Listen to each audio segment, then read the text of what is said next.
से आई एक तस्वीर दिखाते हैं, लेकिन तस्वीर दिखाने से पहले न्यूज 18 राजस्थान आपको सावधान भी करता है। जो तस्वीर हम आपको दिखाने जा रहे हैं, आप उसे दोहराने की कोशिश भूल कर भी मत कीजिएगा, क्योंकि ये खतरनाक है। अब चलिए आपको वो तस्वीर भी दिखाते हैं। देखिए जरा, ये शख्स बाइक पर स्टंट कर रहा है। राष्ट्रीय राजमार्ग संख्या 21 पर कभी चलती बाइक पर दोनों पांव एक तरफ करके बैठ जाता है, तो कभी हाथ छोड़कर बाइक ड्राइव करते हुए नजर आ रहा है। कई किलोमीटर तक यूं ही स्टंट करता रहा।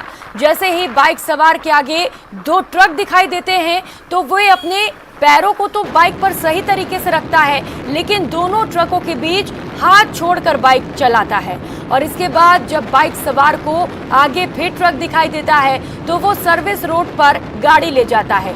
लेकिन जैसे ही उसे पता चलता है कि उसका कोई वीडियो बना रहा है, वो वहां से फरार हो जाता है। न्यूज 18 राजस्थान आप सबसे एक बार फिर से अपील करता है, ऐसे स्टंट पर आप बिल्कुल भी हाथ ना आजमाएं। ये खतरनाक है और जानलेवा भी है।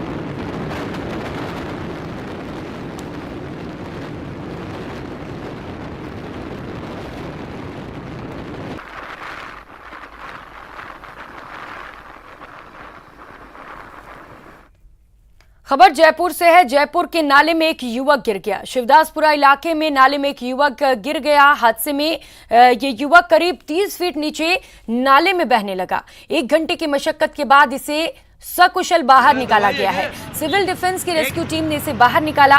क्रेन की मदद से नाले में पहले सिविल डिफेंस की टीम उतरी और फिर जवानों ने बमुश्किल युवक को बाहर निकाल लिया।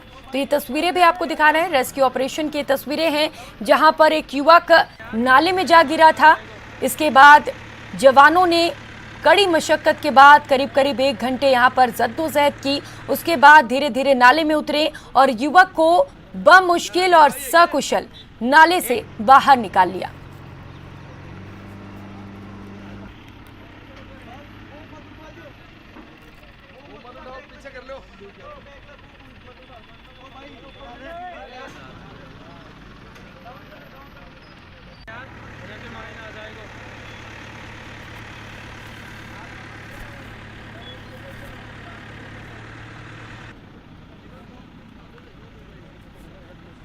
और अब बात कोटा की, जहां गुमानपुरा थाने की डबल लॉक की अलमारी में रखे एक पुलिस अधिकारी के 11 लाख रुपए के जेवरात और नकदी चोरी होने के मामले में फिलहाल आरोपियों के बारे में कोई सुराग हाथ नहीं लग सका। हालांकि पीड़ित ने चंद पुलिसकर्मियों के शक पर यह भी बताया है और उनके नार्को टेस्ट की भी मांग उठाई है, लेकिन फिलहाल आरोपी पुलिस की गिरफ्त से दूर हैं। दरअसल 2021 के कोरोना काल में गुमानपुरा थाने में तैनात सब इंस्पेक्टर रामकरण नागर और उनकी पत्नी कोरोना की चपेट में आ गए थे। कोरोना की वजह से एसआई की पत्नी की मौत हो गई थी। घर में चोरी होने के डर से सब इंस्पेक्टर रामकरण नागर ने नकदी सहित करीब 11 लाख रुपए के जेवरात और नकदी गुमानपुरा थाने में अपनी अलमारी में रख दिए थे। कई बार चेक किया तो जेवरात सलामत मिले थे, लेकिन 16 जुलाई 2022 को जब सब इंस्पेक्टर ने अलमारी खाली देखी तो यहां पर गहने भी गायब थे। पीड़ित सब इंस्पेक्टर ने सीआई, एसपी और आईजी तक गुहार लगाई, लेकिन पुलिस की बदनामी के डर से मामला दर्ज नहीं हो सका। इसी दौरान 31 जुलाई को सब इंस्पेक्टर रामकरण नागर रिटायर्ड हो गया और अब रिटायर होने के बाद पुलिस अधिकारी की पीड़ा पुलिस भी नहीं सुन रही। अब बड़ा सवाल यह है कि जब पुलिस थाने में एक पुलिस अधिकारी के जेवरात भी सुरक्षित नहीं है, तो कोटा पुलिस आमजन की सुरक्षा कैसे करेगी?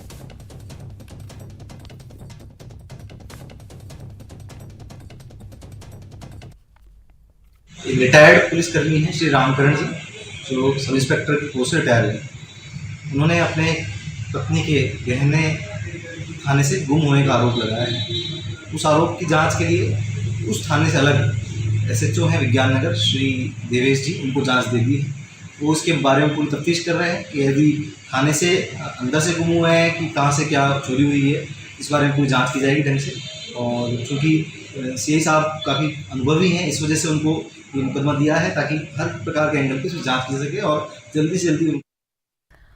उधर कोटपुतली में अब बदमाशों को किसी का डर और खौफ नहीं रह गया है। यहां बदमाशों ने घर जा रहे दो व्यापारियों पर पिस्तौल तान दी। हालांकि वो चोरी करने में कामयाब नहीं हो सके। व्यापारी पीयूष और हर्ष दुकान बंद कर घर जा रहे थे। इस दौरान बाइक सवार 3 बदमाश उनका पीछा करते हुए घर तक आ गए। घर के बाहर पहुंचते ही दोनों व्यापारियों ने उन पर पिस्तौल तान दी और रुपयों से भरा बैग छीनने की कोशिश की। सूचना पर पुलिस मौके पर पहुंची और घटना की जानकारी लेकर इलाके में नाकाबंदी भी करवा दी है, लेकिन अब तक आरोपियों का कोई सुराग नहीं लग सका है।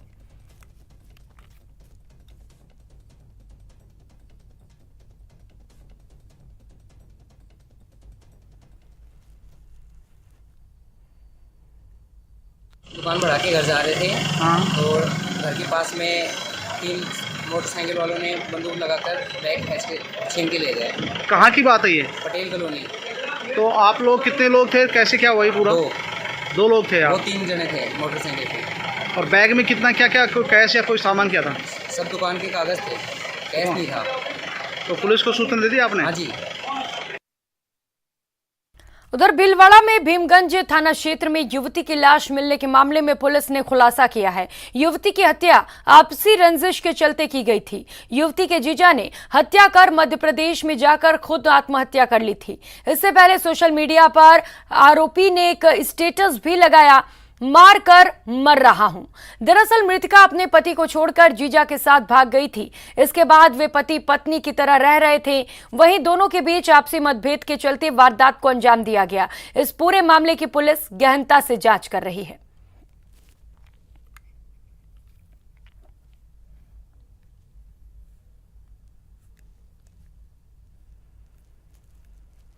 दस दिन पहले ही बंटी से लड़कर वो महिला अपने यहाँ भीलवाड़ा में अपने रिश्तेदार के यहाँ पे आई थी और कल शाम को बंटी उर्फ प्रकाश वापस भीलवाड़ा आया रिश्तेदार के पास में और वो महिला जिसका नाम कन्या बावरी था उससे आकर के मिला और उसको अपने साथ में ले जाने की उसने ज़िद करी कि मंदसौर में साथ जाने के लिए ज़िद की, लेकिन महिला के न मानने पर वो पुणे घर से निकल गया और शाम को वापस जब महिला मेला देखने गई थी तो वापस वहाँ पे घर पर आया और उससे बात करने की कोशिश की तो घर वालों ने बताया कि वो मेला देखने गई है, तो पीछे पीछे महिला को ढूंढता हुआ चला गया था और रिश्तेदारों को उसके बाद में रात को कन्या नहीं मिली और सुबह ही उसका शव केबी यानी केंद्रीय विद्यालय के सामने झाड़ियों के पीछे मिला।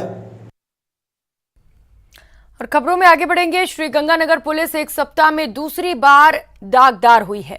पहले 29 अगस्त को घड़साना पुलिस की प्रताड़ना से तंग आकर अधिवक्ता विजय सिंह झोरड़ ने आत्महत्या कर ली थी, तो वहीं अब एक कांस्टेबल पर दुष्कर्म करने और आत्महत्या के लिए उकसाने का मामला दर्ज हुआ है। दरअसल जवाहर नगर थाना क्षेत्र में किराए पर रह रही एक अविवाहिता नर्सिंग कर्मी युवती ने आत्महत्या कर ली। मौके पर मिले सुसाइड नोट में युवती ने श्रीगंगानगर पुलिस के कांस्टेबल प्रगट सिंह पर और उसकी पत्नी पर गंभीर आरोप लगाए हैं। युवती ने कांस्टेबल पर शारीरिक शोषण करने और धोखा देने के आरोप लगाए।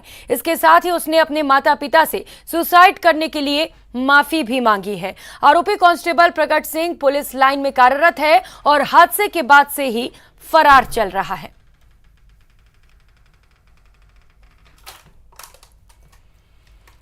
और खबरों में आगे बढ़ेंगे। 1 महीने से ज्यादा का समय बीत जाने के बाद भी हत्यारों को पकड़ने में नाकाम पुलिस के खिलाफ मृतक के परिजनों और गांव वासियों को गुस्सा देखने को मिल रहा है। बुधवार को दौसा कलेक्ट्रेट पर यह गुस्सा फूट पड़ा। बड़ी संख्या में आक्रोशित लोगों ने दौसा कलेक्ट्रेट के बाहर प्रदर्शन किया। इस दौरान लोगों ने पुलिस और प्रशासन के खिलाफ जमकर नारेबाजी भी की। ग्रामीणों और परिजनों ने पुलिस प्रशासन को 5 दिन का समय दिया है और कहा है यदि 5 दिन में इस पूरे मामले में कोई ठोस कार्रवाई नहीं हुई तो बड़ा आंदोलन किया जाएगा। मृतक के परिजनों का कहना है कि करतार सिंह गुर्जर हर शनिवार को भाकरी की पहाड़ी पर स्थित बालाजी मंदिर जाता था। 30 जुलाई को अज्ञात लोगों ने उसकी हत्या कर दी। पुलिस ने अभी तक इस मामले में कोई कार्रवाई नहीं की। परिजनों का दावा है कि उन्होंने हत्या के आरोपियों पर भी शक जाहिर किया था, लेकिन पुलिस ने उन संदिग्ध आरोपियों को बुलाकर पूछताछ तक नहीं की।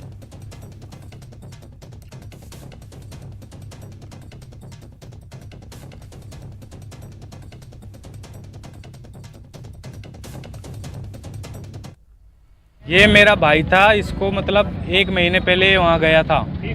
30 जुलाई को हर शनिवार को मतलब ये बालाजी के वहाँ जाता था। तो उस दिन ये हमको शाम को मतलब मृत अवस्था में मिला, लेकिन हमको ये लगता है कि इसकी किसी ने हत्या की है, जानबूझ के सोची समझी साजिश है। लेकिन पुलिस ने 1 महीना 1.5 महीना हो गया, लेकिन अभी तक कोई कार्रवाई नहीं की। 5 दिन के बाद में प्रशासन को टाइम है, 5 दिन के अंदर जो कानूनी कार्रवाई कर सकते हो, जितना हमारी सहायता कर सकते हो कर लो, क्योंकि बिना दबाव के कोई भी प्रशासन कार्य नहीं कर रहा है। और हम दम कम से अगले 5 दिन बाद में ये डोसा जाम कर देंगे, कलेक्टर के सामने से हटेंगे नहीं, लेकिन हमारी मांग को ज़्यादा से जल्द मानने की कोशिश। उधर आयकर विभाग ने राजस्थान में बड़ा एक्शन लेते हुए मिड डे मील और पौष्टिक आहार बनाने वाले निर्माता, सप्लाई करने वालों और उनके सहयोगियों और परिचितों के यहां राजस्थान सहित 4 राज्यों में छापेमारी की है।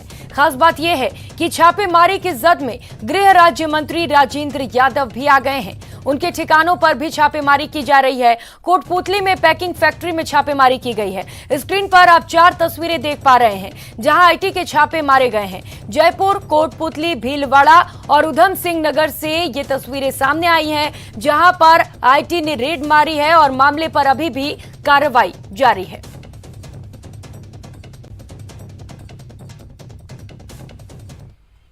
वहीं आईटी छापे की कार्रवाई पर मंत्री राजेंद्र यादव ने कहा कि ये कार्रवाई राजनीतिक द्वेष के कारण की गई। उन्होंने कहा कि हम कार्रवाई में पूरा सहयोग कर रहे हैं। राजेंद्र यादव से बात की संवाददाता अरबाज अहमद ने।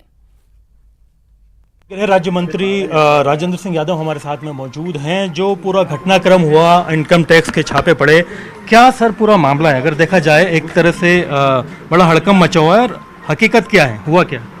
सुबह 8 बजे मुझे मैसेज आया कि आईटी डिपार्टमेंट ने अपने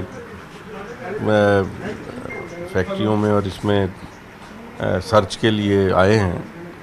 तो सबसे पहले मैंने अपने बच्चे को भी और फैक्ट्री में सबको मैसेज कराया कि आप बिल्कुल सर्च में सहयोग दीजिए। अगर आईटी डिपार्टमेंट को कोई सर्च करनी है तो वो उनका अधिकार है, मगर राजनीतिक द्वेषता के साथ अगर वो कोई सर्च करते हैं तो हम उसका कड़ा विरोध भी करेंगे। और कहीं पर भी हम लोग ऐसे किसी उसमें नहीं है, लिप्त नहीं है, जिसके लिए हमें कहीं खुद को शर्मिंदा होना पड़े, या हमारी पार्टी को या मेरे परिवार को। क्या जो है आपके प्रतिष्ठान है जिन पर सर्च की जा रही है, किस आधार पे की जा रही है, कुछ इशारा दिया? आधार तो आईटी डिपार्टमेंट से आप लोग जाके पूछ सकते हैं, वो बताएंगे भाई क्या आधार है उनके पास। इंफॉर्मेशंस होंगी, वो रिकॉर्ड पे होंगी उनके पास, आप उसमें चेक करा के बताओ कि भाई आप ये किस आधार पे कर रहे हो। हमारे पास आए तो हमारा बिजनेस है, और वो आके जब बोलते हैं भाई हमें सर्च करनी है तो हमने कहा आप बिल्कुल करिए। ठीक, आपने राजनीतिक द्वेषता की बात की, तो किस तरफ इशारा है? राजनीतिक द्वेषता की सामने आ रही है बात। भाई कोई भी चीज़ आपके सामने है कि क्या किसी चीज़ को कहीं जोड़ के आप कहीं भी कर रहे हो तो कहीं ना कहीं कोई बात होगी। मगर हम निश्चित हैं अपने कारोबार से, अपने राजनीतिक जीवन से निश्चित हैं हम लोग, कहीं हमें कोई तकलीफ़ नहीं है। तकलीफ़ अगर कोई देना चाहता है उसके लिए हम तैयार हैं मुकाबले के लिए। कितने ठिकानों पर आपके किया गया है कार्रवाई? 4-5 जगह हैं जहां अभी सर्च चल रही है। मेरे बेटों के घर पे है, यहाँ जयपुर में, कोटपुतली हमारी फैक्ट्री पे है, और उत्तराखंड में और गुड़गांव में।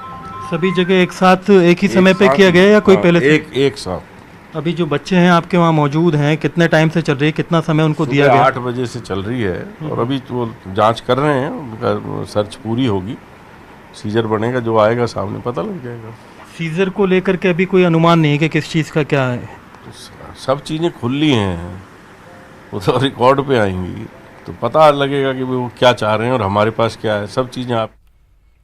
वहीं जयपुर सचिवालय में पर्यटन मंत्री विश्वेंद्र सिंह ने बैठक ली। बैठक के बाद मंत्री विश्वेंद्र सिंह ने कहा कि हर जिले में 2 पर्यटन स्थल विकसित किए जाएंगे। उन्होंने कहा कि अब इन्हें डेवलप करने का काम किया जाएगा, इससे प्रदेश में पर्यटकों की संख्या बढ़ेगी। सब एमएलए से हमने राय ली, चाहे वो किसी पार्टी के हो, चाहे किसी क्षेत्र के हो, सबसे राय ली। और जैसा सीएम साहब की बजट घोषणा है कि हर जिले में हम नए 2 पर्यटक स्थल डेवलप करेंगे, उसके ऊपर कार्रवाई चल रही है। लेकिन आप जानते हो कि एक इतने चीज़ें हैं, पूरे इतना बड़ा क्षेत्र है और पूरा प्रदेश में बनाना हमको जा रहा है, उसमें टाइम तो लगता है। निश्चित रूप से अक्टूबर के एंड तक हम लोग बनाएंगे। और रुक करेंगे अगली खबर का। अजमेर के बूढ़ा पुष्कर में अमेरिका की तर्ज पर जेंडर रिवील पार्टी का आयोजन किया गया, जिसे लेकर अब तक कई तरह के सवाल खड़े हो रहे हैं। शहर के एक प्रतिष्ठित परिवार की ओर से आयोजित इस पार्टी में इवेंट कंपनी की ओर से जेंडर रिवील पार्टी का दावा किए जाने के बाद हंगामा मच गया।